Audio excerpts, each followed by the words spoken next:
Hi guys, do you wanna add signature on your Gmail on your phone? Well, the process is pretty simple. First, you have to make sure you are connected to the Wi-Fi. Then, head over to the Gmail app,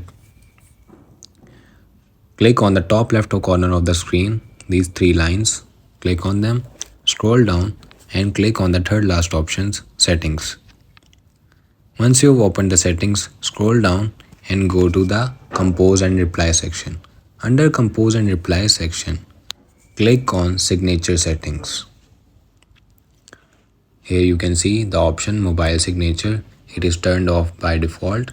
You just have to turn it on. Turn it on and type your signature.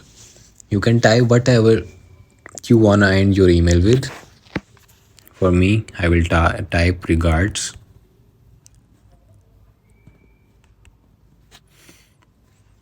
And click on done.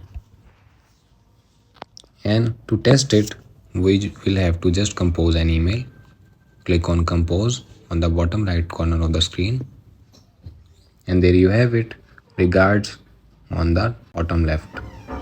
So every email you will compose will end with the word regards. So that's it. Process is same for Android and iOS. So you can also do it on Android the same way. Thanks for watching. Make sure to like and subscribe the channel.